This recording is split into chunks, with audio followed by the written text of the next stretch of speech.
What's up, Teeters? This is Tree from treeoflogic.com, and the dancing battle axe that you see before you is none other than Governor Janet Mills. Yes, this heifer traveled all the way to Portland, Oregon to participate in a drag show, which makes me question, like, are you really a biological woman?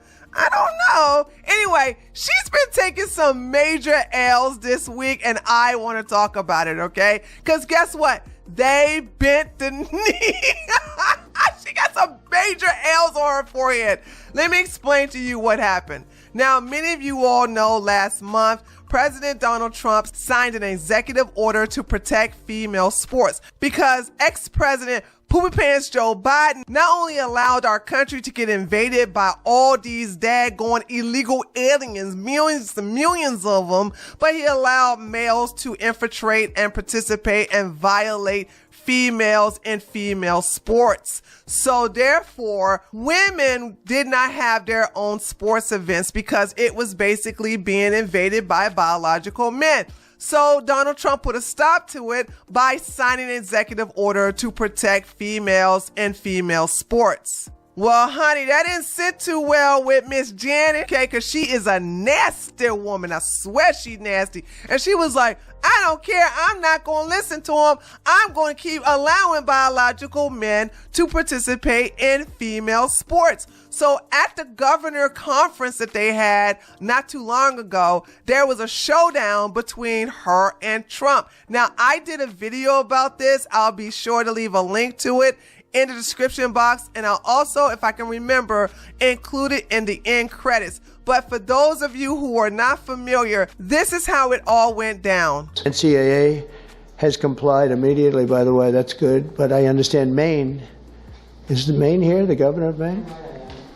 Well, I'm here. are you not going to comply with it? I'm complying with state and federal laws. We are the federal law. Well, you better do it. You better do it because you're not going to get any federal funding at all if you don't. And by the way, your population, even though it's somewhat liberal, although I did very well there, your population doesn't want men playing in women's sports. So you better comply because otherwise you're not getting any federal funding. See you in court. Every state, good. I'll see you in court. I look forward to that. That should be a real easy one. And enjoy your life after governor because I don't think you'll be in elected politics. Ooh, boom, headshot.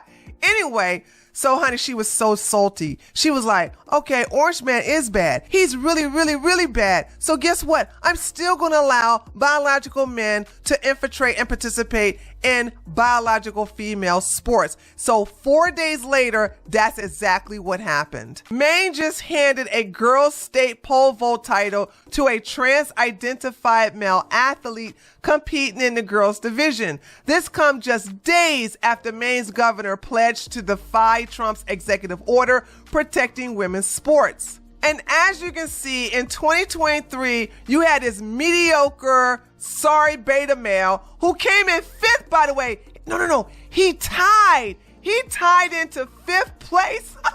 He tied fifth place with another guy. That's just how sorry he was, okay? He was so bad. He was like, you know what? I hate being fifth place. I want to be first place by being a woman. He didn't transition, even though if he did medically transition, it doesn't matter. He still went through puberty. He's still a biological male. Biological men need to stay out of women's sports. But once he entered into women's sports 2 years later, as you can see right here, from when he was fifth place tied fifth place in 2023, he became number one in 2025 as an identified woman. He identified as a female, and that's when you can tell the difference. Holy smokes. Look at him versus look at the other females. Dude, these guys are just shameless.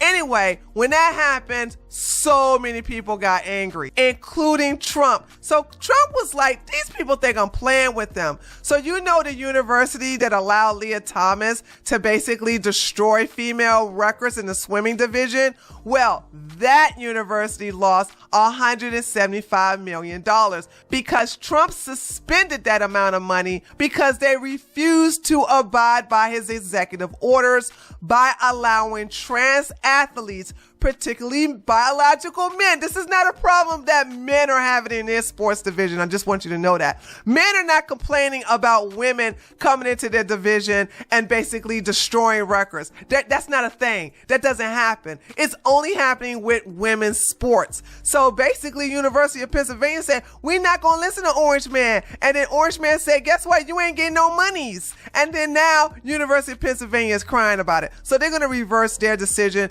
and comply. They're going to bend the knee and eventually tell Donald Trump that they will not allow biological men into female sports. So then the Trump administration warns Maine after state doubles down on male and female sports. So after allowing 2 other men, including the pole vault guy, to go into female sports and just dominate it, Trump gave them one more chance. And Governor Nasty Janet was like, I dare you, go ahead, do it. I tell you, you ain't gonna do nothing. You Orange Man, you bad. I ain't scared. So then the USDA jumped in, found out that the University of Maine was violating Title IX, and they paused the funding. Check it out. The U.S. Department of Agriculture said the state of Maine had, quote, blatant disregard for President Donald Trump's executive order that keeps transgender women out of girls and women's sports, launching a Title IX investigation into the Humane System. Because of that investigation, the Humane System's federal funding is now on hold. Last year, the USDA awarded almost $30 million to the University of Maine alone for research that directly benefited the state's farmers, fishermen, and foresters, as well as supported education programs. UMaine Chancellor Daniel Malloy addressed the legislature this morning during today's State of Higher Education. I asked him what this funding pause means. It's disappointing. We'll figure out the ramifications. It's a temporary notice, I worry about agriculture in Maine, and I worry about the kids at 4-H because we run that program. Governor Mills's office released a statement to me just about an hour ago, writing in part, pausing this funding it also stands to harm Maine farmers and rural communities. We are in contact with the University of Maine System to understand possible impacts from this pause and potential next steps. UMaine officials say this pause is in effect until further notice. Live in studio, I'm Jackie Mundry for Maine's Total Coverage. So guess what? When that happened, they bent the knee. University of Maine agrees to ban men from women's sports to keep federal funding and comply with Trump's order.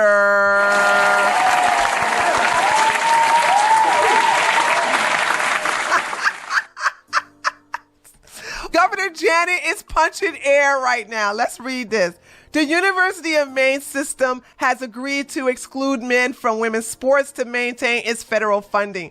The U.S. Department of Agriculture announced the university's compliance in a press release earlier this week. It reads, after the United States Department of Agriculture, USDA, initiated a Title IX compliance review regarding federal funding, the University of Maine System, UMaine, has clearly communicated its compliance with Title IX's requirement to protect equal opportunities for women and girls to compete in safe and fair sports, as articulated in President Donald Trump's executive order, the department press release said. The department continued, any false claim by the UMaine can and will result in onerous and even potentially criminal financial liability. UMaine's decision to side with sanity is a win for women and girls in Maine. Heard yet? I bet you haven't heard yet. But if you have heard yet, you think it's awesome. If you haven't heard yet, I'm going to tell you. Maine, they decided not to have men in women's sports. Could you imagine that? Poke got hit and boy, they was hurting. They were like, nah, we don't like this at all. Need to make an apology. I think they do need to make an apology. Being a rancid, nasty lady that day and butthurt that she couldn't pass her agenda. Her agenda was terrible. For women to have to deal with men in their locker rooms, in their sports, winning their medals, taking their championships. For what? Weird woke reason? Nah, that doesn't work. I'll celebrate a little bit today. It is the Lord's Day. It's Sunday. We'll be celebrating. Maine, F you. You know that you were doing the wrong thing and the right thing has now been done. Thank God for Trump. Thank God for America. I tell you, we just keep winning. You think she should go and apologize? Trump thinks she should apologize for making a fool of herself. But do you think she should apologize? I think she probably should apologize. Apologize to all the ladies in the sports right now is who she was offending. That's who she should really apologize to, if you ask me. Just disgusting that you're going to put men in ladies' sports. Like, at the end of the day, give them their own league or something, or let them compete where they were naturally born. That's just how it should be. Anyway, God bless y'all. Have a wonderful day. Keep fighting the good fight. Now, if you thought it stopped there, you better guess again. Trump doesn't want just a regular apology. Trump wants a full-throated apology.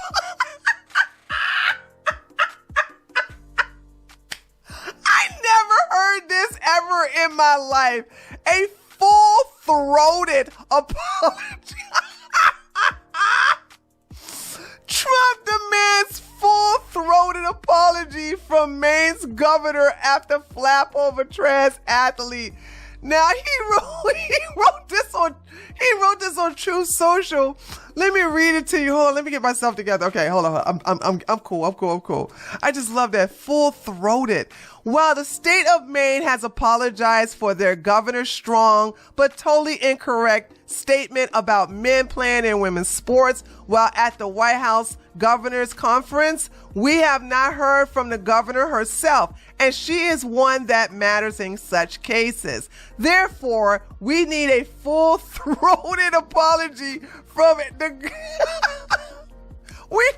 I'm sorry, I'll read that again. We need a full-throated apology from the governor herself and a statement that she will never make such an unlawful challenge to the federal government again. Before this case can be settled, I'm sure she will be able to do that quite easily. Thank you for your attention to this matter, and make America great again, DJ T!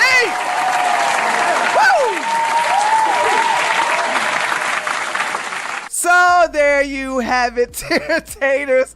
I mean, George Soros' sister, who could be George Soros in the wig, has took a major L. She has been defeated. She is a loser. Capital L tattooed on her forehead. And I don't know if she's going to get that. I don't know if she's going to apologize. I don't know if Trump's going to get that apology.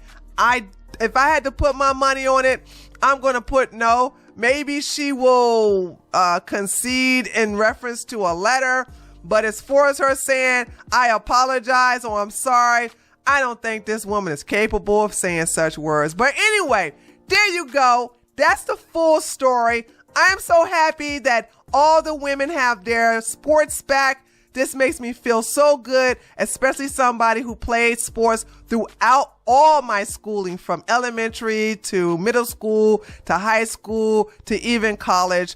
I love sports, and I think I would have been crushed if I lost these opportunities, including scholarships, because a biological man who was sorry in his own sports decided to identify as a woman so that he can cheat and dominate the sport because he is a beta male loser. Anyway, let me know what you think by leaving a comment below this video. Don't forget to leave a like, and if you're new to my channel, please subscribe, and I'll see you guys on the next one. Later, taters.